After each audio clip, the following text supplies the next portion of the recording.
Hey, welcome back to the dance hour, guys. We've had a hiatus for quite a while. How long has it been? Ollie, you look different. Dude. You're like a shapeshifter. What are you like? Yeah, you know, I got some procedures done. You look great. Thank you. Yeah, you look eerily familiar. You don't like the way I used to look? No, it's fine. It's like when someone loses a bunch of weight and you got to be like, "Whoa, you're so skinny." Yeah. And it just means like, oh, you were holding your tongue the whole time when I was a bigger person. Yeah. And you go, no, you look great. I actually have had that recently. You know, as I've been trying to get back in shape. You know, I know that I'm not in good shape because typically, like, I would say, yeah, I need to lose some weight. People are like, no, you look great. Did I tell you this already? No, that's pretty you look funny. Great. Though. And then now these days, I'm just like, yeah, I need to get in shape. And people are like, yeah, do that. I'm like, No. all right. No, you look great. Thank you. Aristotle. Yes. Aristotle Athari here with us. Yeah, not Ollie Belush. Not Ollie Belush, Aristotle. Belush. Belush. Whoa. Are you butchering his name because he's a jabroni? It's a Belush.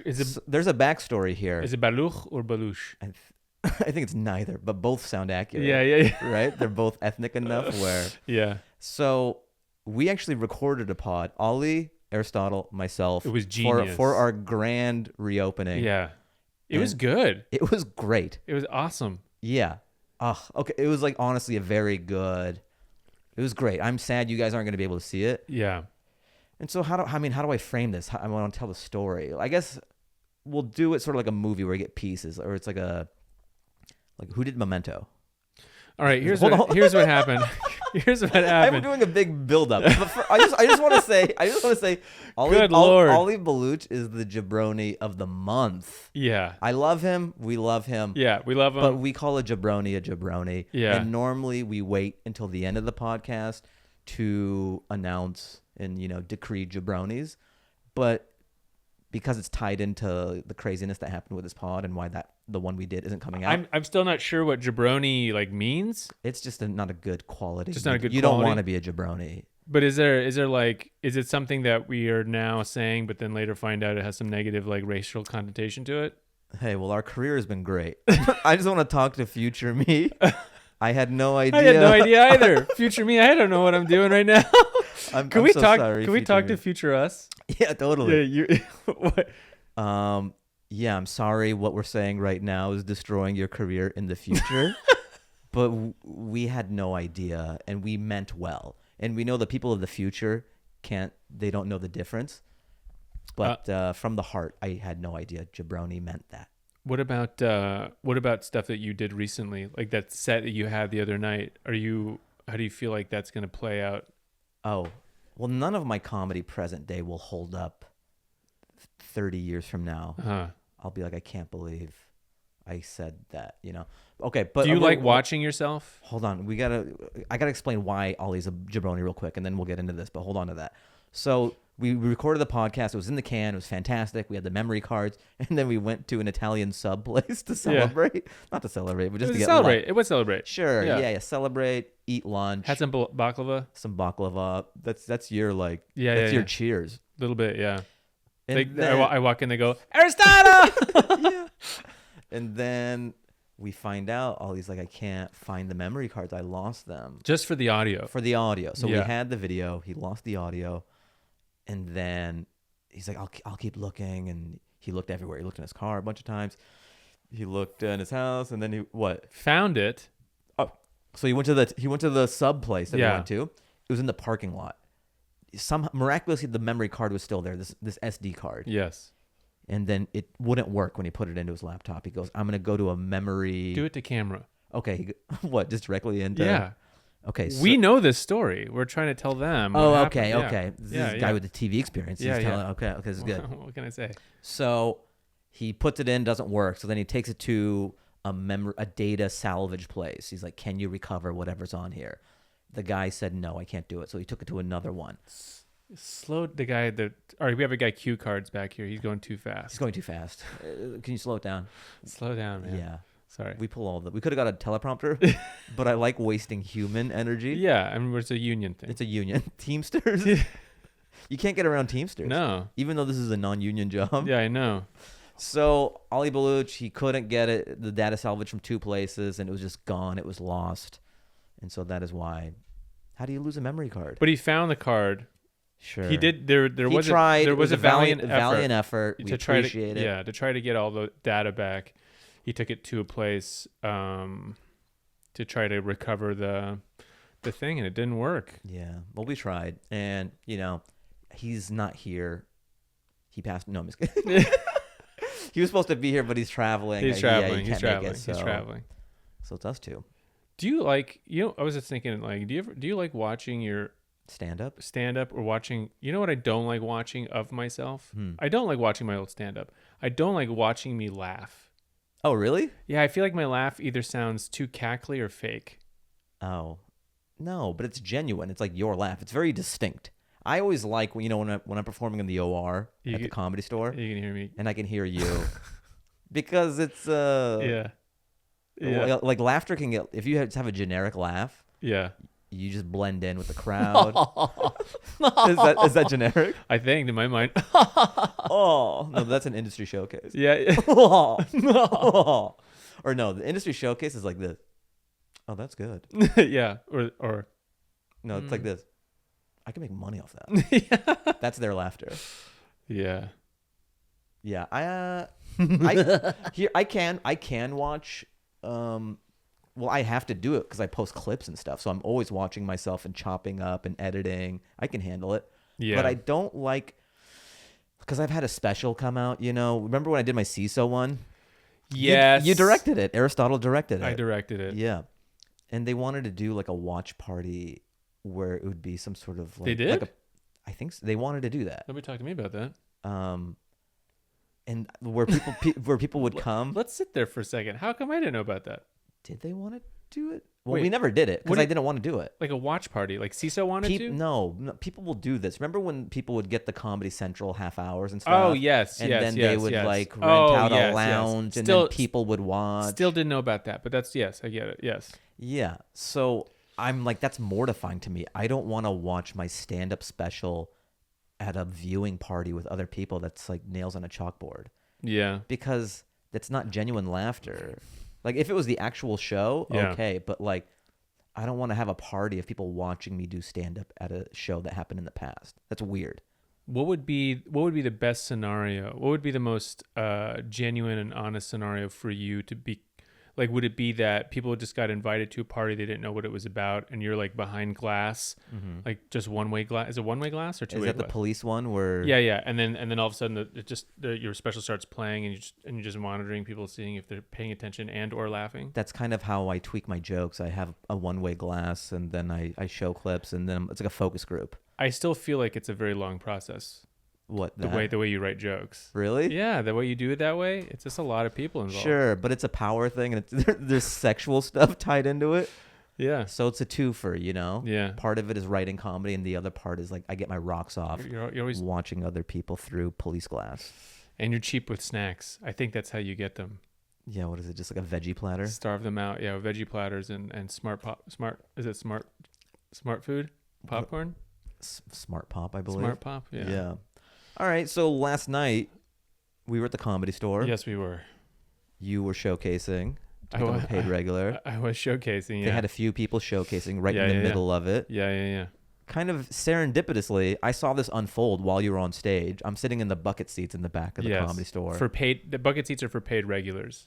So that's an inside baseball thing that people, there's no way to really know that if you're an average, just comedy going person. Yeah. And this happens all the time because the paid regulars will be in the bucket seats, and then just like a comedy fan will just see the bucket seat and just sit down. Put some respect on the comedy fan. He looks like an idiot, like a fucking like a marionette. This is why, because I see it happen a million times, and I know how this is gonna play out because it happens like 10 times a night. Sure. So you just see like a guy come in and like enjoying who's on stage, and then looking around and like, oh, these like luxurious seats that no one is in, and then like they sit down, and then I look over and I'm just like, and then you see the door guy over there. You see them walk over, and you see him like whisper, and they're asking like, and then they get up and they go, then they get marionetted out. But someone always has to tap them and be like, I'm sorry. Hey, these bucket seats are for the paid regulars. And then they get up. So while I'm sitting in the bucket seats watching you, I see this guy. Sometimes you'll see people filter in as the night goes on. People are coming into the showroom. Yeah. So this guy in a suit. White suit. No. It was a black suit. You're on stage. So like this guy with a black suit, tall guy, he has a flashlight and he's like a club bouncer or something. Oh, those two guys. Yeah. So I'm like, who the fuck is this audience member? Like, what a weirdo. Yeah. I go, is this a new store employee? Then he comes with a flashlight and then a train of people come behind him. And then there's another flashlight guy behind. I'm like, what's going on here? And then they sit in the far right back corner. Yeah. And I'm still confused as to what's going on. I go, oh, it must be some Hollywood people or someone who, I go, they must be security people. Like they brought their own security to the comedy show. Well, that's what they did. They did, yeah. But that like happens never. So that's why my brain couldn't piece together what's happening. Right. And then finally I'm like, okay, I guess there's some like high profile people in the right corner. And there was. So you're on stage. Yeah, I'm on stage. And then you do a bit like where you need to volunteer. And then how did this happen? So you say, I need a volunteer. I asked for a volunteer and then through my roundabout, through my skilled ability to vet, like a hypnotist. Yes, I have to find people who are susceptible. I ended up going, and I swear to you, I did not know at the very beginning. Don't reveal who it is yet. So like when you're scanning the crowd. Sure. So do you pick them or do you pick who is the most like, I want to do it? That's the person that I usually don't go for. Because they're going to ruin. They want the show to be them. Yes, they're going to ruin the show. They want the show to be about them, and they turn into like a fucking. Yeah, so I try to find somebody almost like the person who absolutely does not want to do it. This is like somewhere in between that, but mostly like erring on the side of I don't want to do this. I'll use that person because then they'll play ball. They'll play ball. They're a little bit more like looking to me for guidance, rather than going up there and just fucking free balling it, going rogue and doing it, which has happened. Well, then you would get Dr. Phil'd. Where you see, getting Dr. Phil'd is when the power dynamic shifts. Sure. You think you're teaching this girl a lesson. You can't do that. You got to sit down. You know what's funny is like he thought he was speaking some sense into this girl, and he just anointed a new queen, you know? We're talking about Bad Baby. Catch Me Outside. Oh my God. He's like, I'm gonna talk some sense into this girl. Catch me outside. He just made the most famous 18-year-old, however old she is now. That's like the new Tonight Show for people who want to do like. I want Dr. Phil. I yell at my agents. I go, get Dr. Phil to talk some sense into me. That's hilarious. I want. Why isn't Dr. Phil yelling at me? Fahim, you gotta be a little bit more. Fuck you, bald bitch. And then I just have this crazy rap career. He's like, I gotta stop talking sense into people. Listen, Fahim, let's talk. Where do I start? Yeah, where do I start, Fahim? And I just fart on him. So, how did you find out? It's random. Yeah. How did I find out what? Did she chime? Oh, so the person is a female. Yeah. Who was there with her male famous it'd be great. Husband as Hold well. on, let's keep going like this for the next hour. And they don't want it. I'm joking. But like, we just make it as like a cliffhanger for every one of the pod episodes. Like, who is it?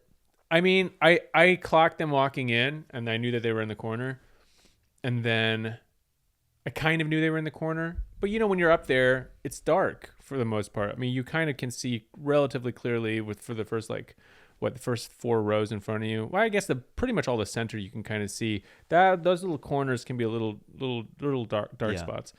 And then so I was just kind of trying to figure out who would be the right blah blah blah. Woman's voice, I'll do it. And I was like, wait, I thought that's what you don't want, but this is a special case. This is a special case. Once I realized who it was, I was like, I got to see where this goes. I gotta see where this goes. She goes, I'll do it. And I was like, what's your name? Chrissy. I go, what do you do, Chrissy? She goes, I do so much. I do a lot. And I was like, is this who I think it is? And I was like, all right. And then she goes, it's me, Chrissy Teigen. And I go, all right, yeah, come up here. And then I was fucking around, like, how do you say your last name? Teigen? And then she came up on stage, and then, she was a great participant. She was really cool. They were dressed so nice. They must So- have been coming from... I think they were coming from like some kind of an award thing, right? Maybe because it's Oscar season. Maybe it's like some of that stuff. Do they have pre-parties? I'm sure. I Yeah, don't know, yeah, man. yeah, yeah. I don't know if they do that. They do all these events and stuff, but leading up to the Oscars. She looked great. They both looked great. They were both in like white, ice cream white suits.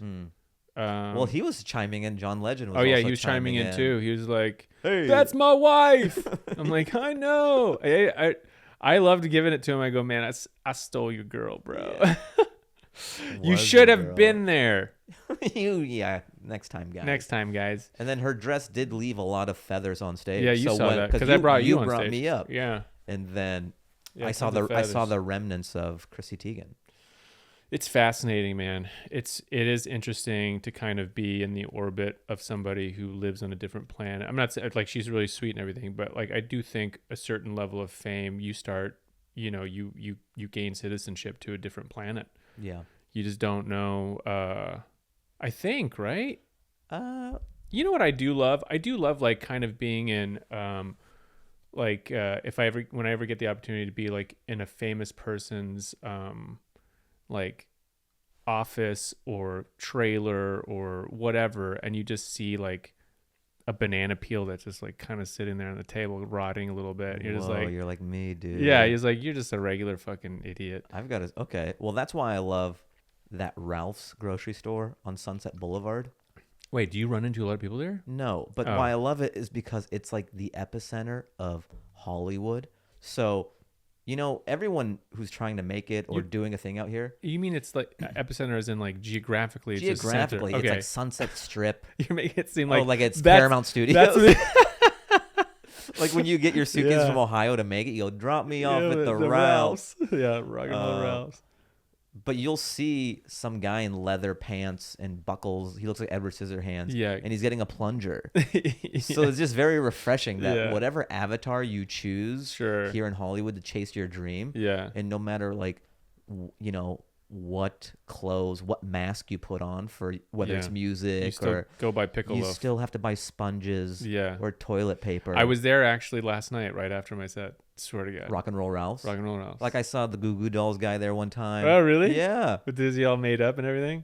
I mean, he looked like they all wear rock clothes. You know what I mean? That's such a fucking pain in the ass, man. You adopt this style. Yes. And it just has to seep into everything. Like, Well, it's branding. is there comfy rock and roll wear? Yo, what if we just came up? Yo, let's Shark Tank this shit. No, but seriously. You're a rock and roll star. Yeah. But you don't want to wear leather pants all the time. Yeah. It's greenhousey. You want your... This is like athleisure for rock guys. you It call comes in that? all black. Yeah. You have buckles. You have safety pins that are attached to it. But like a pleather that flexes. Flexible pleather. Yeah. And breathable. Breathable. It looks like leather, but it's actually sweatpants. Sweatpants. Oh, Dude. Mick Jagger. What are you doing here? He's like, I I fucking love it, dude. It's the best. it breathes. I get to dance on Yeah. stage. Here, hit it. Normally we license this for a lot of money, Yeah. but if you stop me up, oh, my legs have never been so dry. So they gotta be that archetype or whatever. Yeah. That's why I just like No, I would wearing just- whatever. Dry Mick Jagger legs was just in my head for a minute. Yeah. I mean, Because they're typically probably not. He probably just like goes, I'm fucking drenched, dude. yeah. After the concert, it's like he just takes it off and it's like, yeah. Gross. But then they get the most chicks, man. Still, Still. I of heard course. that like rockers. I mean, just rockers in general, man. rockers will have a girlfriend or a wife, and then every 20 or 25 years they like upgrade, like an iPhone. Do they? Yeah, they get divorced and just get like another hot model. I just chick or don't whatever. understand. Sometimes I don't. It's almost like to some of these women, the prerequisite isn't like, is the music good? It's just like, are you on stage and are you a rock star? Or are you a rocker or whatever you want to call it? And that kind of is like, Status. that's enough for me. I've always had this hypothesis when it comes to what is alluring for women.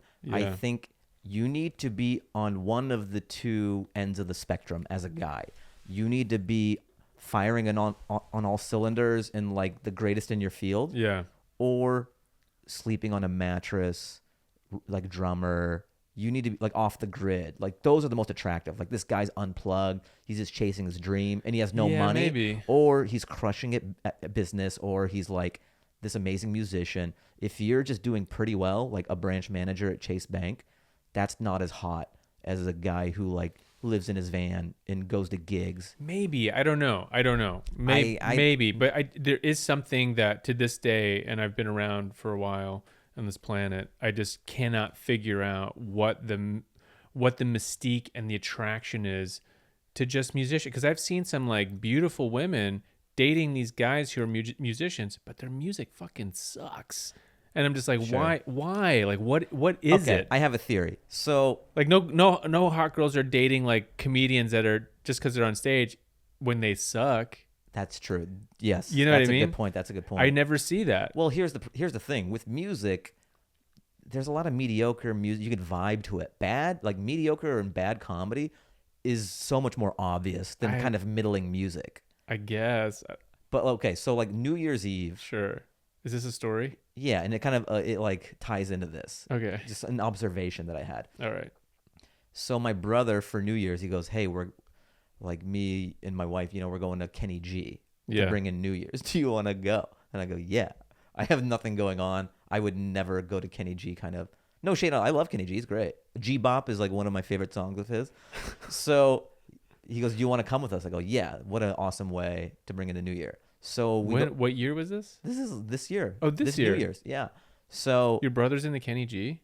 it was a thing to do. Yeah. I mean, sure. I don't know if he's like. I mean, there's a lot of things to do. I mean, to go to Kenny G is so specific. I don't. He's not. I don't know if he's a huge thing to I don't do. know. I don't know if he's a huge G head. I don't even know if that's the name of his fans. So we go watch Kenny G. He's at what's the venue called? Jazz Alley. It's like a. Oh, you're not. What's funny is these truths are funny to you. I know that they're it's called Jazz Alley. I know a lot of it. All of it's true to me. Kenny G, It's funny. New Year's, Jazz Alley, 2 shows, be there. So Yeah. I'm watching Kenny G and his band. He's playing all the hits, all these songs. Yeah. And then there's this guy with like this like black kind of muscular guy, a little older, maybe in his like 50s. And then so he has like cut off, but to show off the guns. And he's Don't tell me he has a saxophone. no. He's like playing the bongos and stuff. He's gonna be like that guy from Lost Boys. I still believe. So It's a good song, by the way. Oh, it's great. So he has no sleeves because Yeah. he's like showcasing the goods, and he's playing the bongos Yeah, and stuff. yeah. And I'm watching him, and I go, these guys tour and stuff. If he's single and he must crush jazz puss, like that. That's like a thing, People love jazz. There is like I just don't think. I think it depends on the audience. I just don't. Someone think... is into jazz, There are women who are into jazz. There are people who are into Kenny G. And just seeing this guy with his arms playing the bongos. Hold on, I just gotta finish. So like, this is the appeal of it. I think there's something attractive when women see that and know, oh, this guy has dedicated so much of his life to the bongos, and like, he will never love me as much as he loves these bongos. Like if you said it's either me or the bongos, he's gonna play the bongos. I gotta go bongos, baby. I gotta go bongos, baby. Bongos have given him everything he's ever wanted out of life. Sure. And there's something attractive, I think, about a woman who knows that like a guy loves this other thing that much. Because it's not as attractive when a guy will give his life to a woman. Like, you're my bongos. Maybe there might be something there. No, it seems another side of it that I also think. Yeah, I think there's a little bit of a unattainable. To be a close second to bongos is very attractive. Yeah, I think there's something when being unattainable, I think, is attractive for sure to women. Like, if a woman made me choose between comedy and her, yeah, I'm choosing comedy. Not one woman would make you choose something. No. And like, there are plenty of women out there who find that attractive and understand that like, this is this guy's passion, this is his calling, and like, I'm number 2 to this. What about when you get married? It can change, obviously you're on a trajectory, you have goals you want to accomplish in life. Yeah. I don't want comedy to be number 1 all the time, but there are like some women who want them to be number 1. Yeah. Even in their 20s or. Well, I think there's also something to be said about men who, like musicians who are so fashion forward that they're kind of like I feel like women kind of sometimes they look at them being like, oh, we could share clothes, and that might be an attractive thing. To the rocker? Dude, do you like, for example, like Robert Smith, right? You know that is From The Cure? From The Cure. Yeah. Like, They can share makeup. women love him. They've like the people who, I don't know what it is. Maybe it's something about being vulnerable too. Maybe, I don't know what it is. I really don't. But I think in general there's a status to being a musician, status to like being, you know, There's a mystique to it. There's Yeah. an allure. Music is I don't know. like, What are we trying to figure I out? don't know. Music is otherworldly. Yeah. Yeah. That I think. I mean, I love music. Yeah. I like it better than, as a fan, I like it better than comedy. I wish I could do music. You know. You could if you wanted to. I don't. I think I'm a fan. I've tried to make beats and then I get frustrated, and I think I'm best suited as just like a fan of it. And I Sure. get to have that like childlike enthusiasm for a separate art form. Sure. Yeah, it kind of sucks when you see how the sausage is made. Like I love stand up and everything, Yeah. but I see the mechanics of it. Yeah. So it's like hard to enjoy it like when I first got into it. Right. But I still enjoy it, but like Yeah. I see the moves. You don't go out of your way to watch stand up unless it's something that's like, oh, this is happening, like Chris Rock's thing. Yeah. Or like whatever. No, I get it. You're not going out and being like, oh, you know, like, because we know half these people. Yes. You know, that's a big thing too. It's like there's not a lot of comics that we don't know. This is true. Yeah. It's like you're either in New York or you're here. If you're here, we know Everybody. We know everybody. If you're in LA, if you're in New York, you know that's even a smaller circle, but bigger. It's weird when you go. I remember it started happening when I lived out here for a while. Yeah. And then I would go home for Thanksgiving or Christmas, and you'd be watching TV, and like a bunch of your friends are in commercials. I'd be like, oh, I know him. Yeah. Or that's so and so. And your Oh, brother, yeah. your brother would tease you about it. He's like, did you audition for this Imodium AD commercial? You could have had diarrhea. Just every commercial he goes, Yeah. did you audition for that? But your brother does like notoriously give you shit.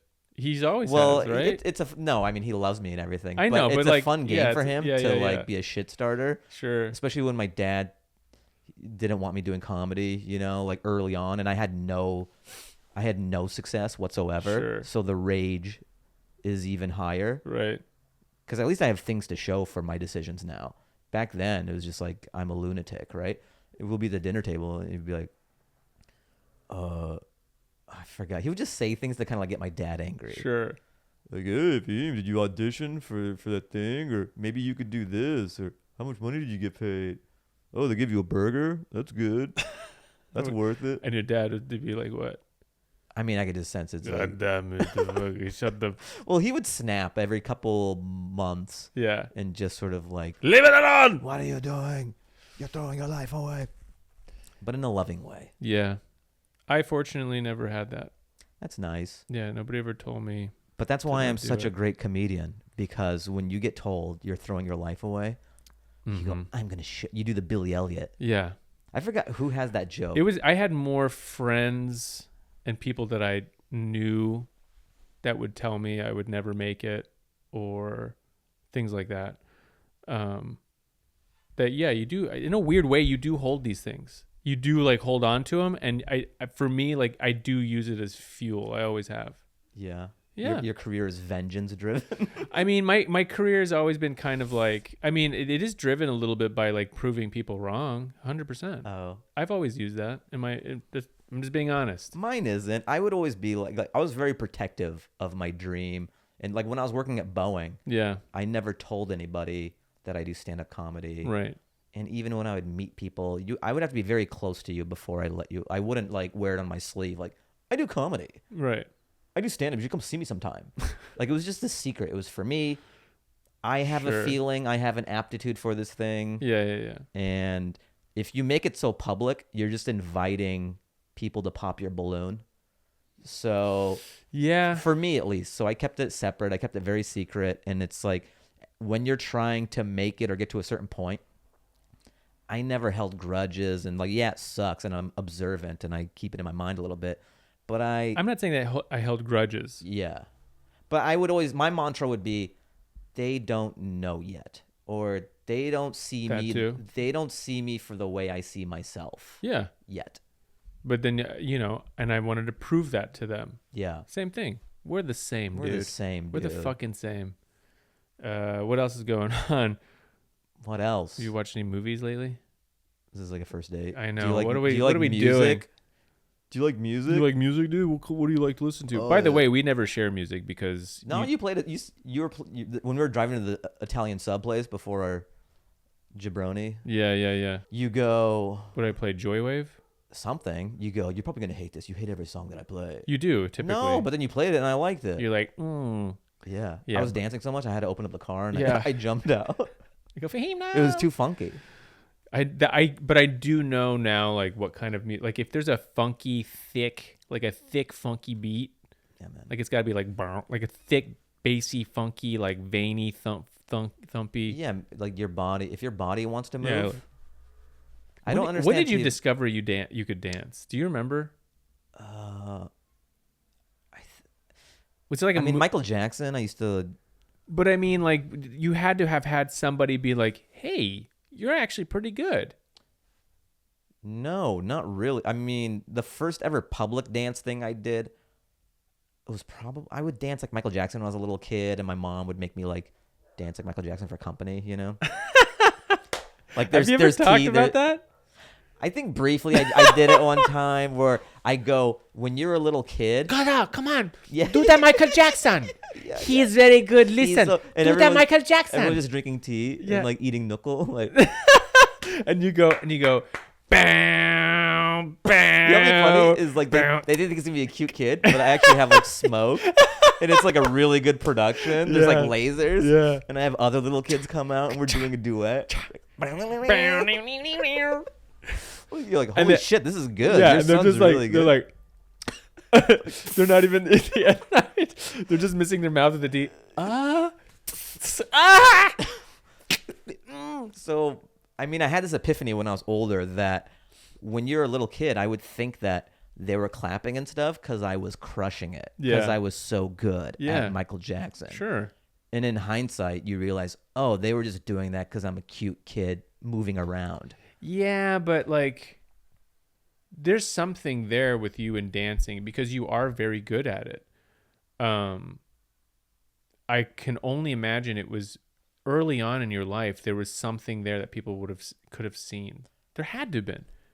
You do have really great precision with certain things. You know what's interesting is like I'm just a dance fan and aficionado, and I dance.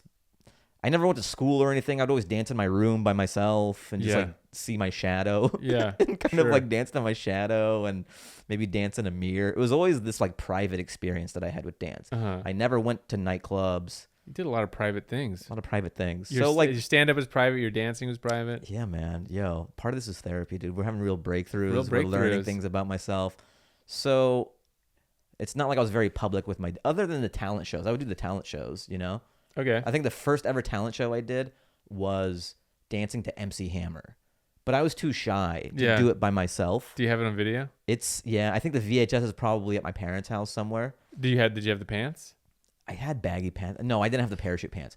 But I was too shy to do it on my own. Yeah. So I recruited my friend Sean to dance with me. Yeah. But he wasn't a dancer. He was just a good friend. Yeah, yeah. So, and we're just like, it's cute, you know? We're just like crossing our legs a bunch. Yeah. Playing You Can't Touch This. When you watch it, can you distinctively see that your skill is better than Josh's? Yes, so he's looking at me for the steps the whole time. Yeah. He's just like following me. Yeah.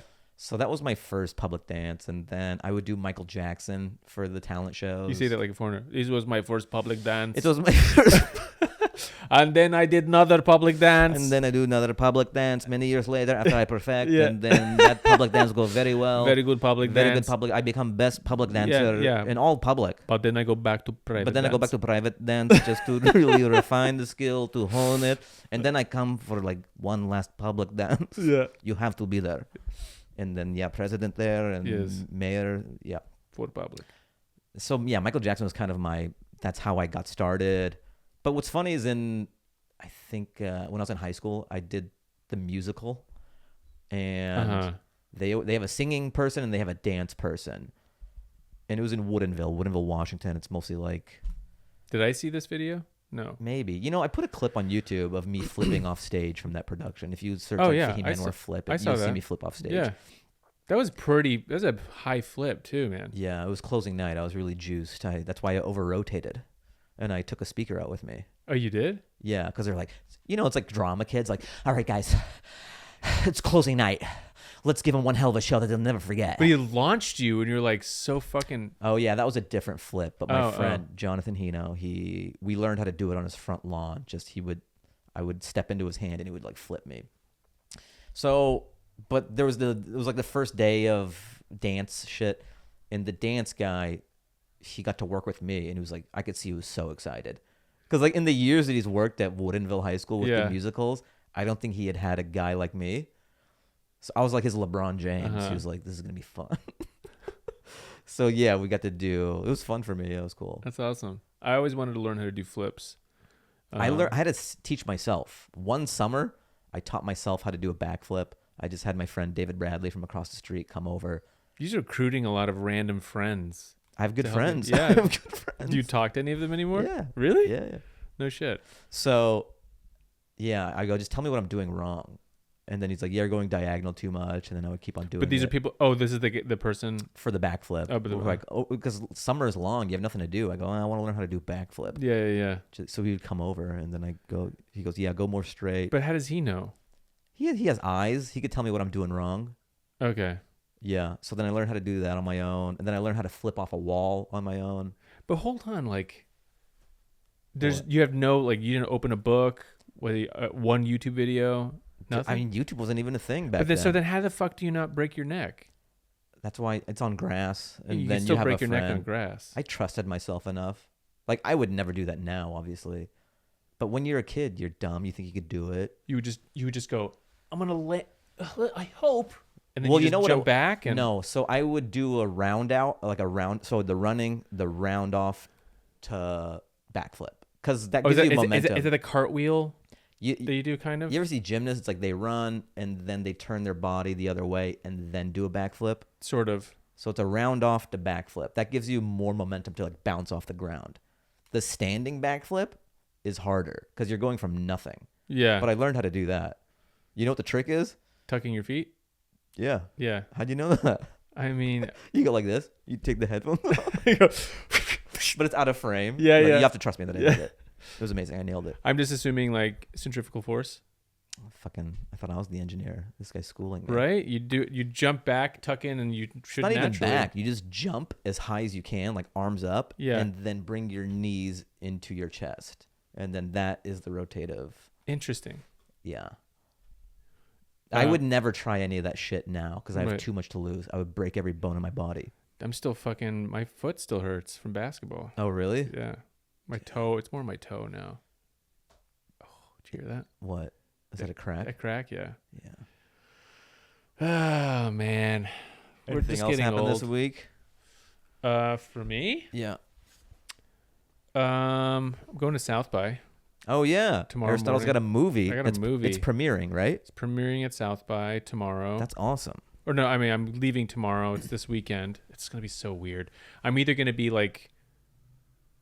very like somewhere between mortified to just blown away. Oh, the whole experience or the movie? The movie, I've never seen it. Mm. I've only seen some little clips here and there when I had to do some ADR work on it. But it's such a swing, this thing, because it's like a science fiction movie. It's so effects heavy. And it's like a love story, and it takes place in space. It's wacky, it's funny, it's interesting. I'm just worried, and I also I hate watching anything that I do. I hate seeing myself on camera. I hate it. You know who else does? Mickey Rourke. I was Oh, watching. really? I think I was watching him on Graham Norton, Yeah. and they were showing a clip from a movie, and he's like, "If you don't mind, I'm gonna look away. I don't like watching myself." And he had like a cane, and he just like. I just feel like he's cartoonishly over, like almost performatively, like The actor, like if Yeah, you had a he's- stereotype of an actor, yeah, it's like, hey, he's like performatively over, like I don't know. yeah, you win an Oscar or something. Yeah. I don't deserve I this. can't. I just It's the can't. Native Americans who deserve. Yeah, I just can't. Brando, that was Brando who did that. Yeah, I can't. I don't. Do you like watching yourself, or do you not mind it? Here's the thing. I will watch myself. It's that private thing again. I'll watch myself in private. I don't like watching myself with other people. Yeah, I mean, I could do that, but I've got to do this in front of a bunch of people. But so I'm not super excited. I'm excited, but I'm also not super excited about it. I would be able to stomach it. That's a very special circumstance when it's a premiere. Like you got to, and it's cool. Yeah, and you could tuck that away for a little bit. Maybe. I mean, I can only imagine. Like if it's not, it's got to be good, right? Why would it be at South by? They wouldn't let it. It's gonna be great. Yeah, it's like awesome people involved. Why would they tell them who's in it? Zasha Mamet's in it. She's great. I like her. She's great. I loved her in Girls. Yes. I'm drawing blanks. I'm sorry. Danny Bernstein's in it. And it's a really talented directing team. Like were they doing mostly VFX before, and now this is like their foray into directing? It's one guy. One guy. Jeez. One guy. Let me just look this up. One guy. Because I'm just like my brain. This is another symptom of just pretend this is like an acceptance speech. You got to get everybody. Yeah. Who am I leaving out? My wife. My kids. Danny, Tawny. Go to bed. It's past your bedtime. Daddy misses you. So yeah, Michael Litwack is the director. He's pretty brilliant. He did this other thing, Squadron something or other. It says Squadron 8, I think, or I can't remember. I swear if he sees this, he's gonna think I'm an idiot. I just can't. My memory's just. He's a big fan of the pod, so he is. He's a big fan of the pod. He's going to see this and he's going to. But yeah, he's brilliant. He's got he's got a very specific style. I just hope I did a good job for him. Look, man. Alpha Squadron was a thing that he made that I saw that I was like, and then when I saw like the short sample of what he was trying to make, I was just because the script is wacky. Yeah. And when I read it, I was just like, okay. But when I saw his short subject and I saw Alpha Squadron, I was like, okay, I trust this guy. I trust this guy. I kind of get it, even though it still have Arturo Castro. Oh yeah, he's great. Oh my God. He's in Narcos. And he's in Narcos. Sketch show, really yeah, talented guy. Yeah. What was it? Alternatino. And then he was also he was in Silicon Valley as well. Aaron Dark is in this thing. Mateo is in this. Mateo Lane. Oh, cool. Michael Chernus, who's like, you know who he is? If I saw him, probably. He's on that show on Apple TV, Severance. Oh, wow. He's brilliant. Okay. He's a really sweet guy. Danny Bernstein is this Broadway guy. He's like really great. He plays like my alien dad in it. He's so funny. I would say he's the funniest guy in the show. He was cracking me up. But there's just a lot of good people in the movie. I just hope I'm good in it. I know the movie will be good. I just hope I'm good in it because I'm just worried that I'm just gonna be mortified by my performance. I mean, you just gotta trust that people who are picking know what they want, and you got the role for a reason, and you're a talented guy, and you take direction, and sure it'll be great. Sure. We'll see what happens. Hey, go to South by. Check it out, guys. Go to South by. So yeah, it'll be my first time. You went to South by before, right? No, I haven't. I've never. I thought you did stand up there once. No, I've never been cool enough to do stand up at South by. That was a very cruel flex, by the way, on my part. Yeah. I mean, that's how good of an actor you are. Because you were trying to slam me, and you just couched it as like really inquisitive, like a friend. Like, you've done South by Southwest before. Right. Oh, you haven't. Oh. Well, there's time. Yeah, there's time. You're young. You can. I swear to God, I thought you had done it before. You've done so many festivals, though. I guess. I always wanted to do Bonnaroo, but I never got to do it. And now they don't do stand-up as part of that anymore. I mean, you did that, what was that one in San Diego? No, I didn't do that. Yeah, you did. What's the San Diego one? The stand-up festival? No, it was like a concert, and they also had like stand-up No, there. I didn't do that. Kaboo? Kaboo. I thought you did Kaboo. I wish I did Kaboo. I didn't do Kaboo. I just was there with... I've done JFL. You've done JFL. Yeah. I've done Moon Tower. You've done Moon Tower. Yeah. What else? I did... You did the Laughing Skull one, didn't you? No. You're just gonna make me feel sad. You're just gonna tell me all the things that I've been in. Yeah, you did. Yeah. Oh, you haven't? I mean, look, I haven't really done that many either. I was, like we just. Well, here's the thing. Like, I'm further along. Like, when you're a younger comic, you have FOMO. Every festival, you wish you were doing it. Sure. But I'm so busy with I get up so much. I have other things that I want to do. Yeah. I don't give a I don't want to do every festival, and the money's trash most of the time. They're like, the money's fine for me.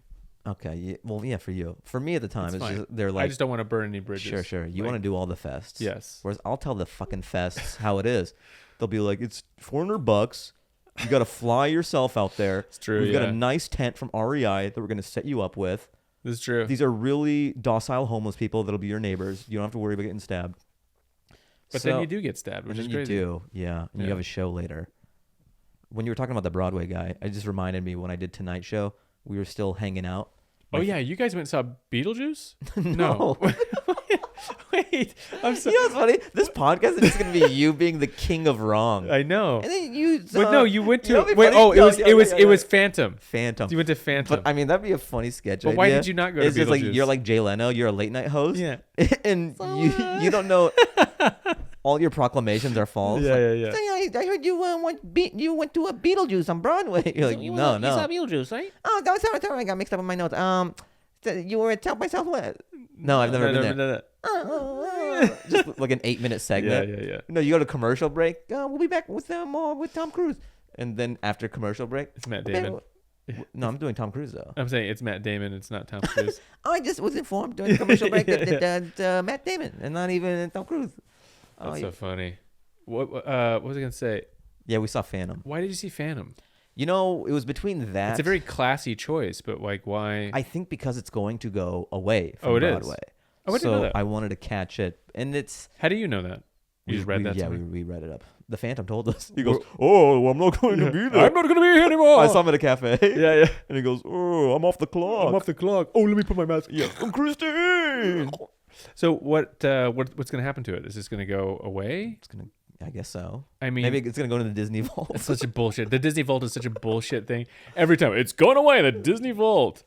And it just comes back later. It's kind of like the Air Jordan Vault. They tried that, by the way. The Vault. Yeah, they're like, we're not gonna make any more Air Jordan 3s for a long time, so get them while they're here, and then they just kept making them here and there. Oh. I don't know. The Vault is such a bullshit marketing ploy. It's creating false scarcity. It's like the diamond thing. It's like De Beers. Yeah.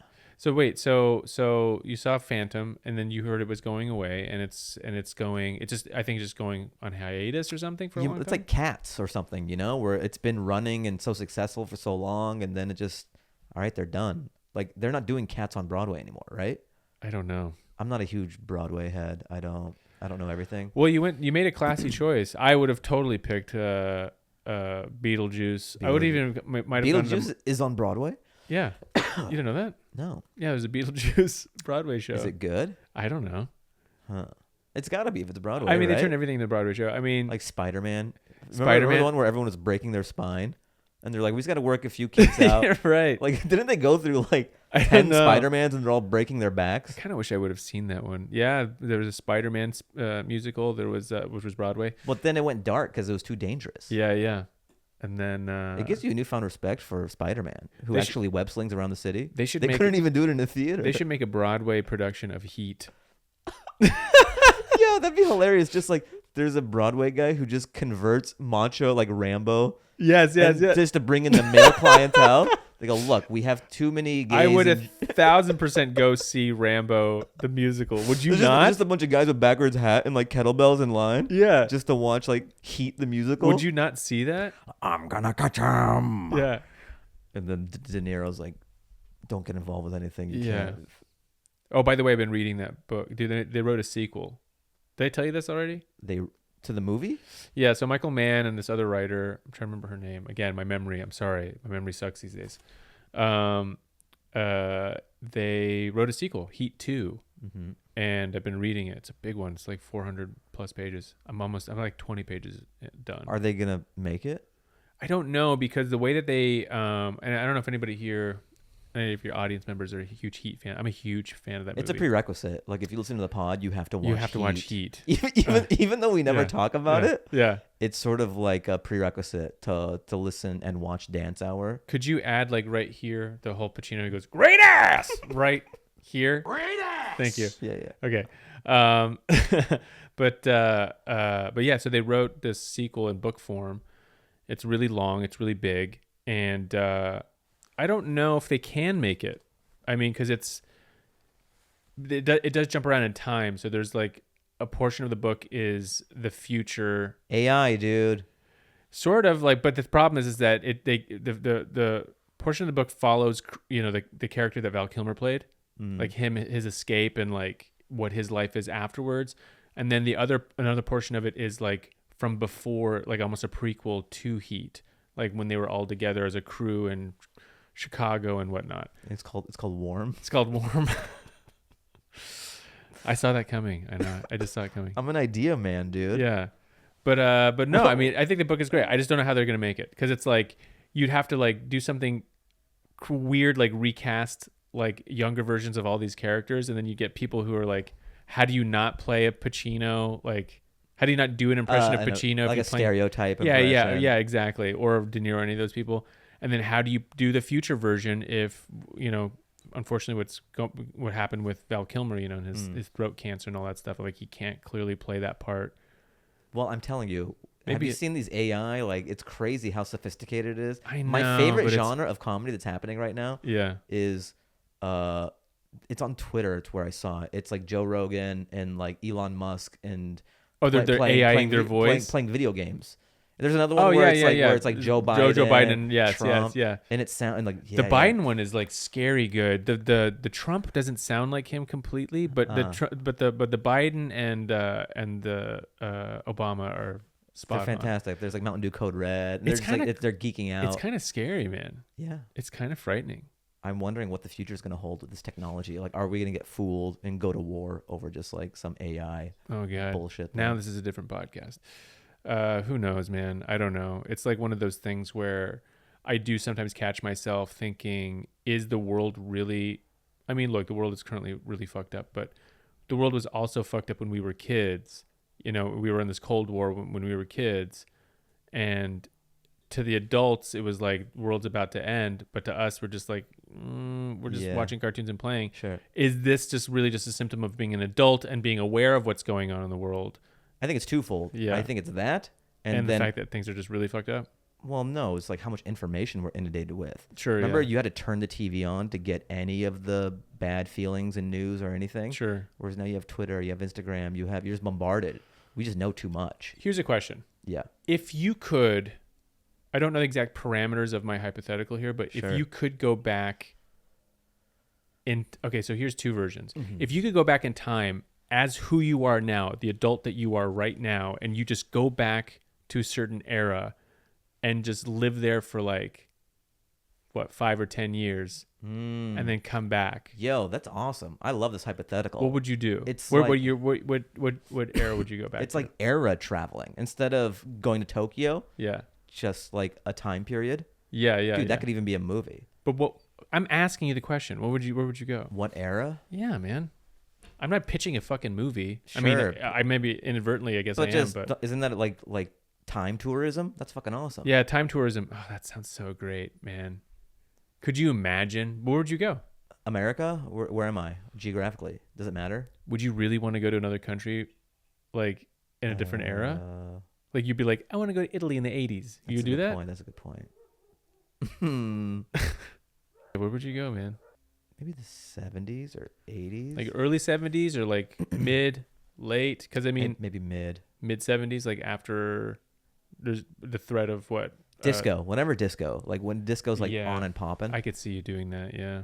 Yeah, that'd be fun. You'd have an afro.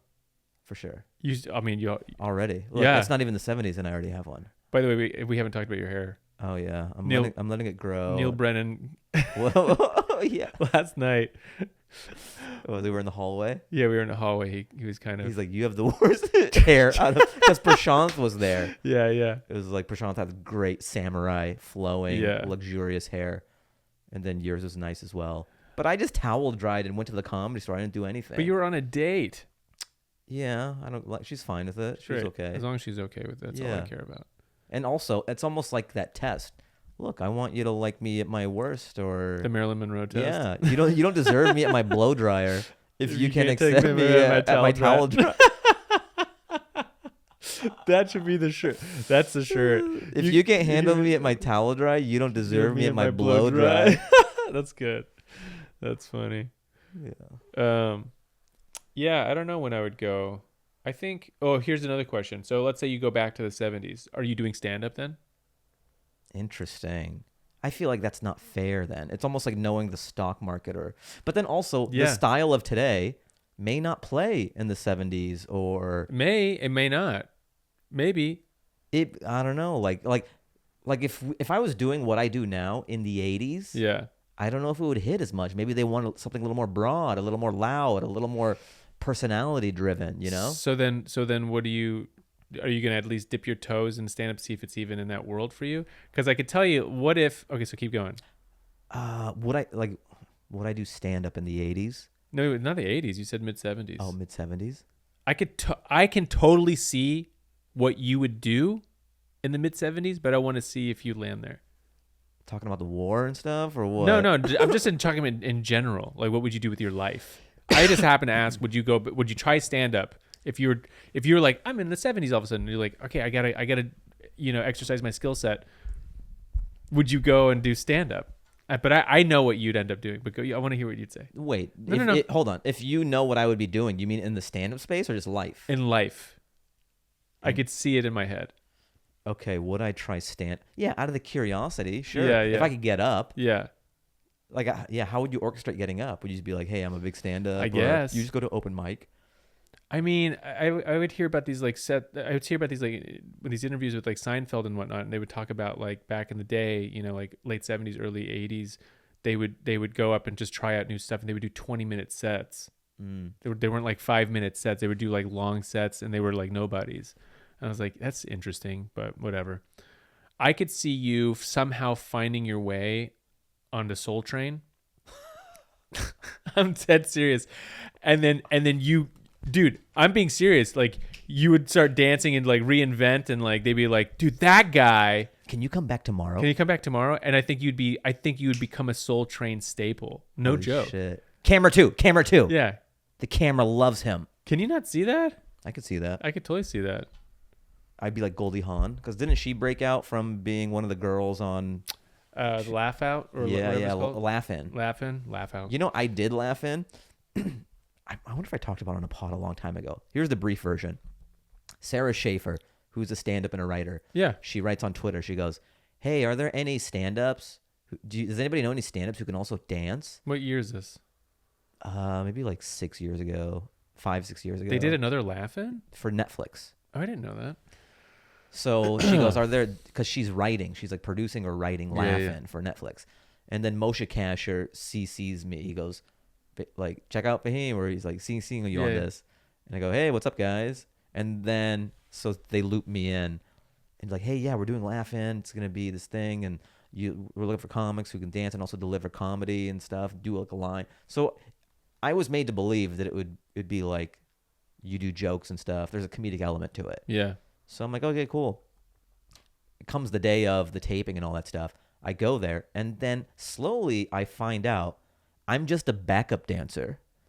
I'm not even doing comedy or anything. I'm just a dancer. So if I watch it, I can see you? If it's still on Netflix, you'll see me just like...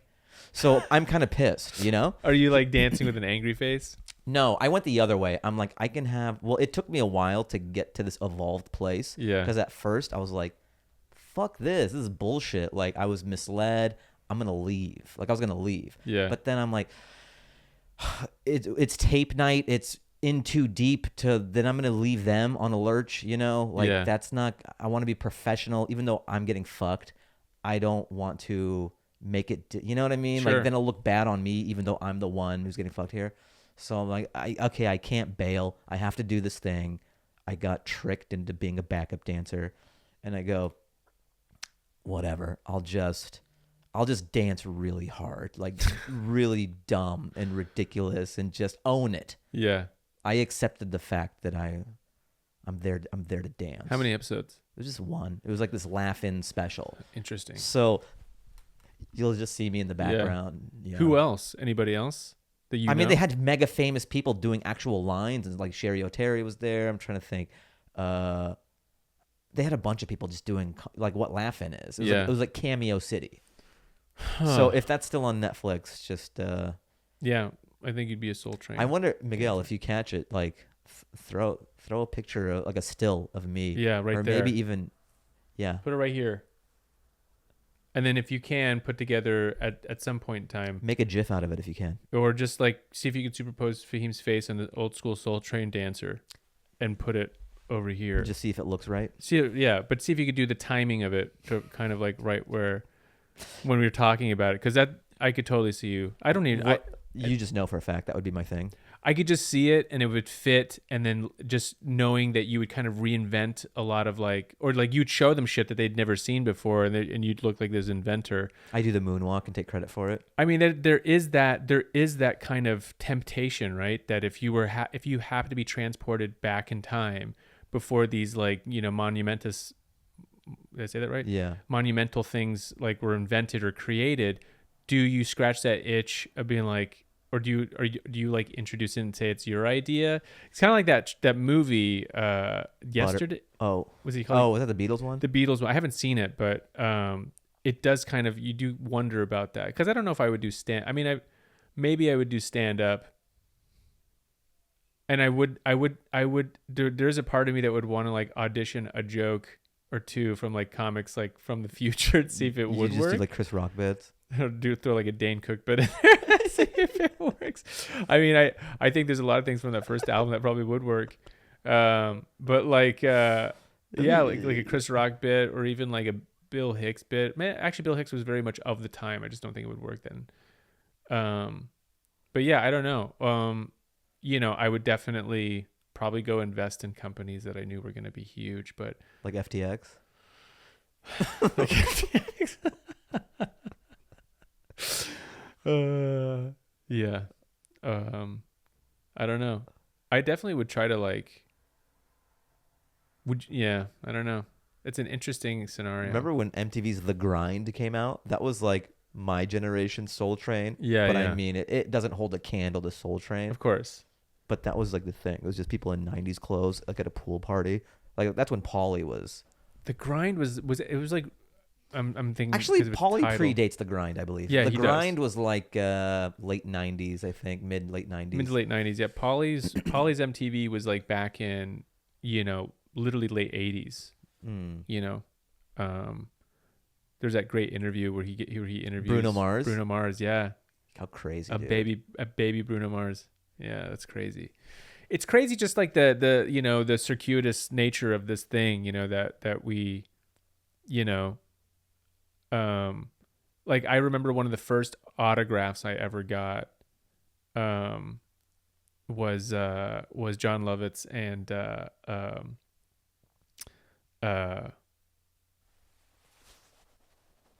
Macdonald.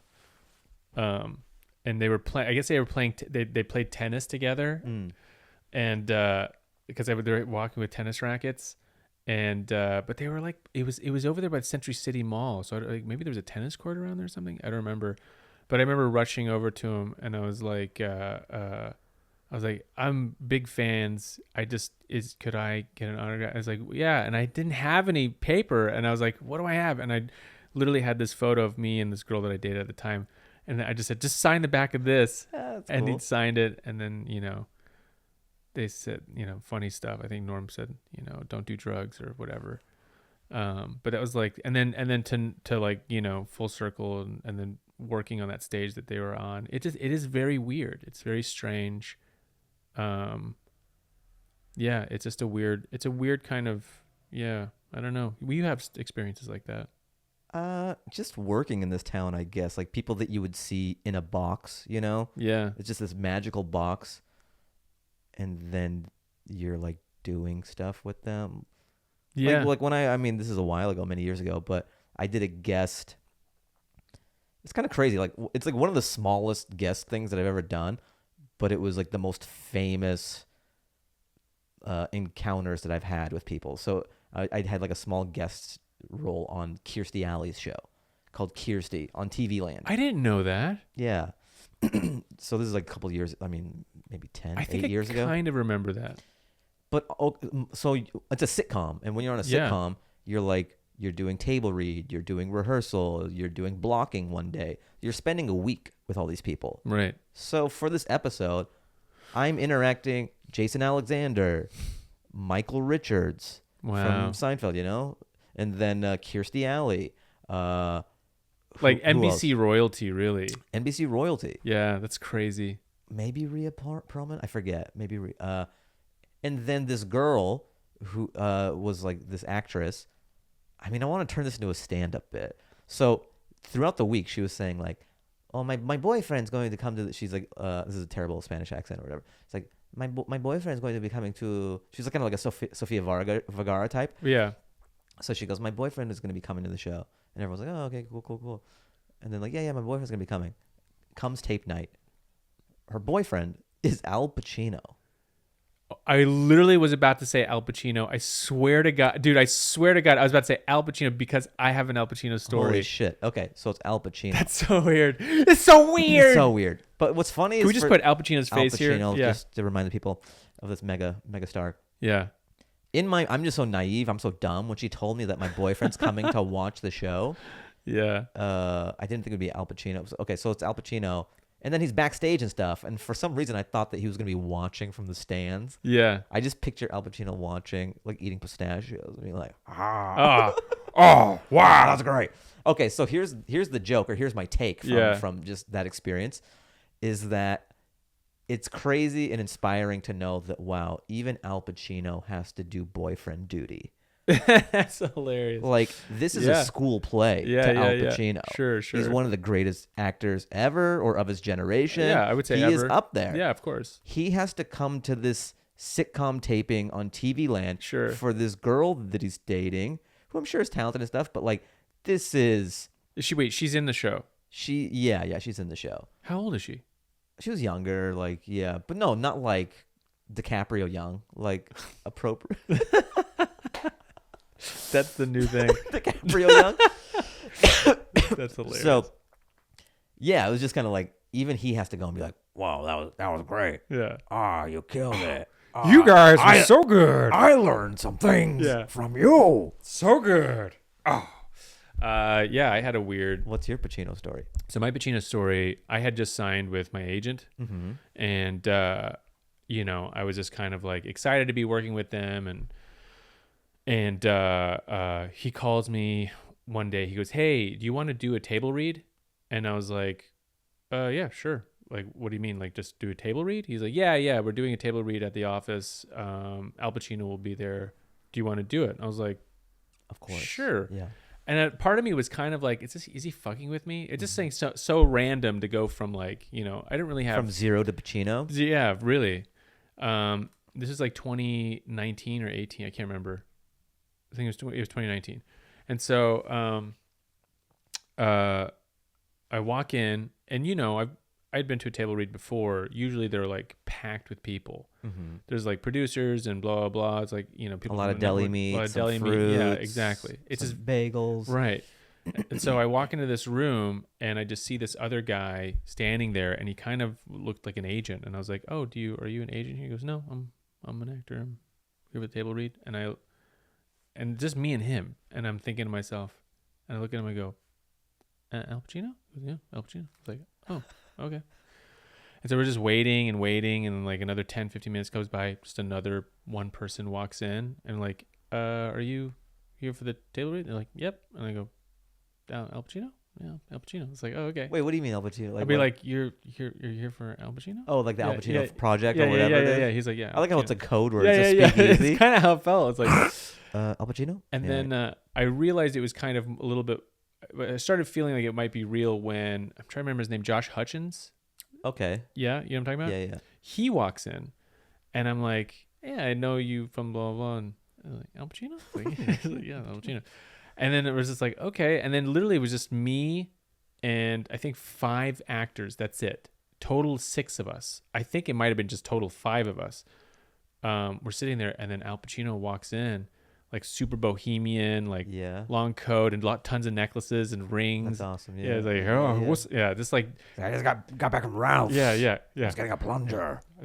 I got a plunger, and yeah, yours is good. Yeah. Oh, that's okay. It's hard. It's hard to do. It's like getting that register. Like, yeah, it's sponsored by lozenges. Yeah. You want a lozenge? Nice. Yeah. I'm Al Pacino. Yeah. My voice gets hoarse. Yeah. My voice gets hoarse. Yeah, please cut out any of the bad impressions, please, Miguel. No. Anyways, so yeah, and then I'm just doing this table read for this feature, and the writer's there sitting in the back, and it's just like the 5-6 of us for like 2-3 hours just doing a full-on table read of a feature like at this place. And then he like at the very end of it, he was like kind enough to ask us, what'd you think of it? You know? Oh, and nice. and I was like, You go like this. You go, you want me to be real? You do a power move at Al I Pacino? kind of I kind of give him the You want the political answer or do you want the Aristotle answer? He's like, I like the cut of this guy's jab. Yeah. Give me the startle. So I give him the truth, and he was agreeing with me. He goes, "That's what I was thinking." Blah blah blah. Then it hits me. I'm like, I'm doing this in front of the writer, and I'm just like, "Fuck, man." So I just felt a little bad, but I was just being honest, and it was really nice to see him. Nice to see Pacino, like not be super perfect and great up top when he's reading. You know, like he was stumbling around here. It was like it was first time reading it, just like it was for us. And I just thought it was great to it was a very humanizing moment at that time. That's awesome, dude. I thought it was great. Yeah, because you hold these people and they're very talented and you just see the best versions of them. It's very cool to see super talented people know that they're human and it's a process. Yeah. Like Hassan, I think he told me one time, he was acting in a thing. Yeah. And he was saying there's two famous people. Okay, I'm going to keep it broad because I don't want to call anybody out here. Sure. So there's two famous people. One famous person, just like out the gate, perfect.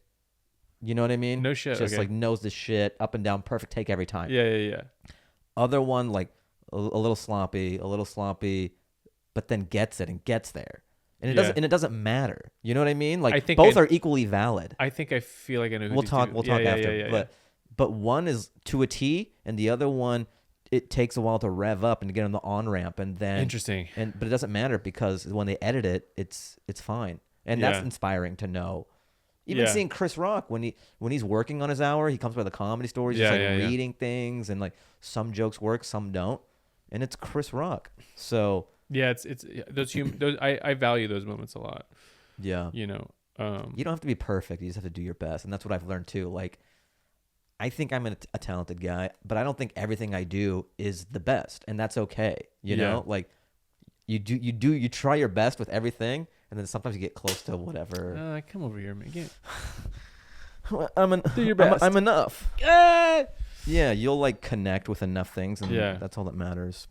And that's, my parting message to the Dance Hour fans. Is that it? Are we done? I guess. Do you have more shit? No. Oh, wait. Do you have a jabroni this week other than Ollie Baluch? Ollie Baluch. Jabroni. I'm not really like clocking these jabronis to be using later. Do you have no jabronis in your life? Is like, how do you attract no jabronis? I'm a little jabroni-less. If I don't have any jabronis, clearly it means that this guy's You're the jabroni. I'm the jabroni. Hey, if you can't name a jabroni, I hate to break it to you. You're the jabroni. You're the jabroni. That's all the time we have. Did I have a jabroni? I don't know. Like, I didn't give enough thought to an actual jabroni, so I'm jogging my mind right here as to like what has happened in the last couple of weeks. Wow, dude. I can give. All right, this isn't. I have a jabroni. Yeah, please. All right, go. So last night when I was doing my set, remember when I take Chrissy Teigen behind the curtain? Yeah. All of a sudden, the piano guy starts playing. Oh, did you notice that? Yeah. I was like, and I go, like, what the fuck are you doing? Just kind of ruined the moment. Yeah, the vibe. A little bit. Like, yeah. Took creative license. I don't know why he did that. And I was trying to like. I think he thought like, oh no, I better vamp. There's silence, not realizing that's part of it. Oh, maybe. Yeah. I don't know. Is he a new guy? He's been there for a little bit. What's a little bit? Like a year? Maybe. I'm bad. I don't know when he started, but he's nice new. Guy. He's new. Yeah, he's a super sweet guy. Just he started playing piano at the wrong time. So let's see. Do I got a jabroni? All right, it's a type of person. So I upload stand-up clips on Instagram and stuff. It's just part of the job now. You put content out there. Yeah. It's just a type of person. No matter what the stand-up bit is, they have some sort of like woke take. Yeah. That they just want to. They're not taking. They're assuming ill will every time. Wait, they're not. Start over again. What? Just people who comment on it, like Instagram stand-up comedy videos. Yeah. Just trying to like stir shit. Oh. Like purposely misinterpreting what the comic is saying. Right. like just thinking there's like conscious ill will with every bit. Yeah. It's like they just want to get. It's I do a stand-up bit about it now where like people just want to fight in the comment section. Yeah. It's like Fight Club. People are so angry. Which joke was it? Was it the Nazi trans one? I have a Nazi trans one. No, I'm working on that one. That one's not. That's no. not What was the one? What was the one that they were? I don't know. It's just it happens no matter what stand-up clip I put up. Yeah. Someone has some sort of terrible hot take. Well, I mean, at the very least, you have like this huge audience that people, care enough to get angry about. Yeah, because nobody. I don't get that ever really. But I also don't put stuff up, which I need to start doing more of. I guess there's different ways. I mean, right now I'm just very much of the let me flood. Isn't it crazy? And then we'll try to end on this, but isn't it crazy how much the landscape of comedy has changed so much that we used to spend 2 weeks to a month to put one video out on YouTube, and then now it's like people are doing it every week, every other day, putting your stand-up clips up, like I remember at one point, and I don't know if you know this, but like for a long fucking time, there were no clips. And this is like at the height of when they were coming up, like JESELNIK and even like Adam Devine. Mm-hmm. There were no clips of their stand-up online anywhere, but they were like or like Hannibal Buress or or there was no like but yet they were moving up and doing well, and I'm just like, well, where are they seeing them? And I guess it was all live shows, but there was no like nothing online, or it was the half hour, or it was a late night appearance. Even before those, that's what I'm saying. You know what I mean? Yeah. So I always thought that was very interesting. I also knew, like, the moment I saw JESELNIK before anybody really knew who he was, long time ago, and I knew right then and there, was like, oh, this is such a unique approach. But anyhow, and I could tell you where it was. It was at the Sportsman's Lodge. Oh wow, that's what it was. It was a Sportsman's I used to play Lodge there all the time. I remember seeing him at the Sportsman's Lodge, just a regular show, and I remember the joke he told. What was it? He goes, I still laugh about this to this day. The joke goes, he goes, I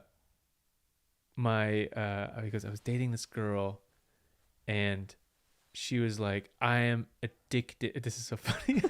She goes, I'm addicted to chocolate. I'm like addicted to, like, chocolate is like my drug. I'm like a crack addict with chocolate. And so I took her in the car and I drove down to Skid Row, and I saw some of the people that were out there, the Skid Row, like the people, the drug addicts, and I pointed at them and I said, do you see those people? Why can't you be that skinny? And that was like dude, that joke was so good, man. One of my favorite JESELNIK jokes. Why can't you be that skinny? Is he's like, when I was younger, I told my mom I wanted a motorcycle, and she said absolutely not, because she said my brother died in a motorcycle accident. You can just use his. I remember that one. I think that was on the special. Oh yeah, probably. I actually have never seen him do the joke that I just told on a special or on TV. Oh really? I just remember it from that show. But then again, I don't know. My memory's been crap as of late. So, well, anyways, that's it, man. It's been swell. Oh wait. Oh yeah. Okay, we did the Jabronis. Oh yeah, I got a song for them, man. I gotta blow them out to a track, dude. All right, let me see what this song is. So, I mean, if you're listening on the audio version, the song will just play. If you're watching on YouTube, click on the link below, because, Daddy's got to monetize. Yeah. So the song, this is like on heavy repeat, okay? It's called Autobahn, and it's by Bliss Station, Flamingosis, and Ehiorobo. I'm butchering it. But his voice is magical. Can you play it?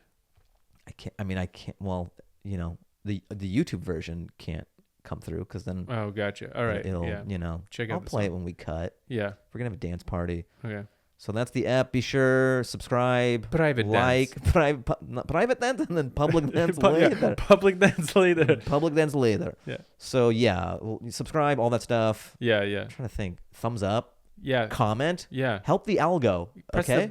Press on the bell. The bell. The bell's very important. Press on the bell. Press that bell. All right, that's it, guys. See you next time. Don't be a jabroni. Yeah, don't be a jabroni. Peace. Bye.